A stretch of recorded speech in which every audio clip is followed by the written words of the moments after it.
Good evening. David Levitt. I appreciate all of your time sticking with us here.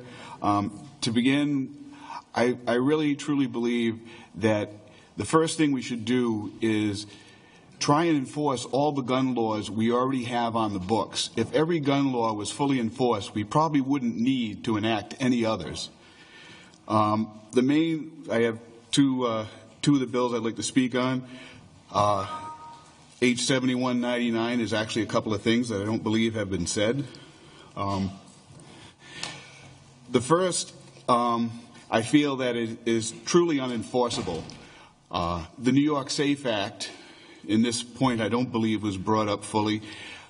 There was an incident where a person was pulled over in a traffic violation. The officer asked if they had a gun. The guy was illegal carrying. He had his license. He unloaded the gun. The officer took it upon himself to count the bullets. He had more than 7 at the time. He was fined, arrested, gun confiscated.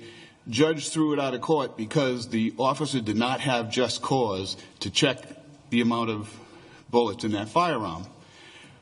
Well, right now that makes it more or less that the only time we can really enforce this law is after a crime is committed. It's not going to be to prevent any crimes. There have been, through some of the pro-testimony, what I consider to be 3 fallacies that I have detected. First, in regards to the assertion of we want to keep as many rounds off of the street as we can. We will certainly keep the rounds off the street of all the legally armed people who don't want to make themselves into criminals if this law is passed.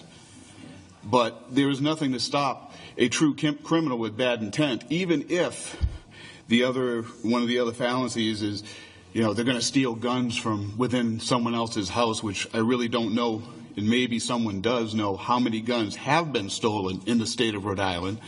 But even if a person stole a gun with a 10-round magazine, we're not sealing the borders. That person can still go to New Hampshire or Maine and pick up a 17 or a 20-round magazine and slap it in that same gun.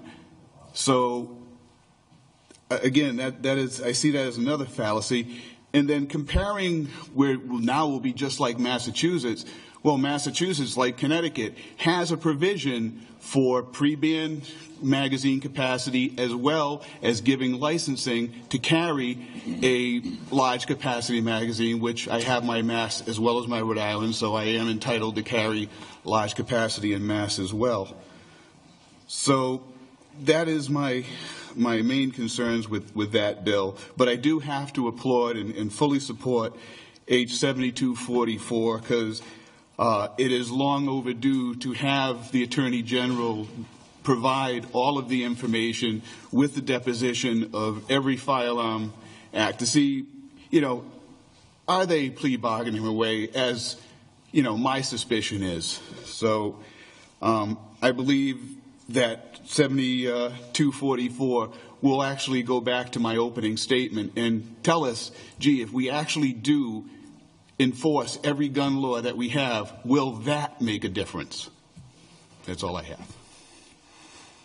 Thank you, David. Eric?